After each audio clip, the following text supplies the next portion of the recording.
Your word today, Lord. Enlighten um, 13 to 25. Okay, so our topic for this morning is internal conflicts. And you can see from, just the depiction of the picture I have, that internal conflicts is really you wrestling with yourself. It's like you're trying to fight yourself. That is what internal conflicts is. And so, just to recap a little bit, says don't do something, or natural carnal inclination is to go against it and to do it.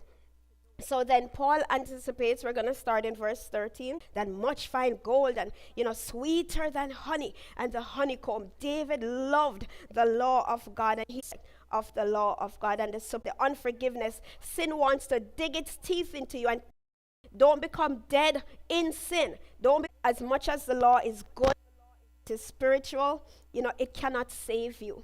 It points out sin, it exposes sin, it tells you what is sin, but it power to save you. It can only point out what you should or should not do. And in the same way, this carnal man, this flesh, this body that we live in, we were born in sin and shapen in iniquity that dwelleth in me. For I know that in me, that is in my flesh, dwelleth no good thing. For to will is present with me, but how to perform that which is good I find not.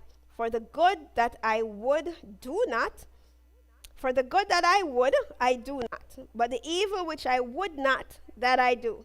Now if I do that I would not, it is no more I that do it, but sin that dwelleth in me. And I know that's a tongue twister, and we're not going to do something, and by the next day we're doing it, and we swear up and down that we're not going to, we're going to do something, and we don't do it. So all of us, know what internal conflict is. It's our head. You know what? I wonder how my action is going to affect. It's going to fight tooth and nail to do what it wants to do, and it is going to fight against our spirit man, or regenerated man, or born again man. It is going to fight them tooth and nail. Next slide, please. So the cause of this internal conflict is will. You can obey. Weapons that we use to fight it grip into you, control, offer yourselves to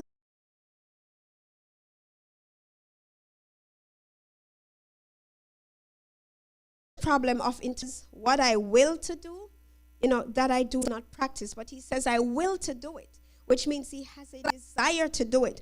And the truth is, most of us have a desire to serve God. Most of us don't have a desire for sin. We desire to obey God. We want to get close to God. We want to obey him. We want to do what he tells us to do. So desire is not the problem. Whole and just not in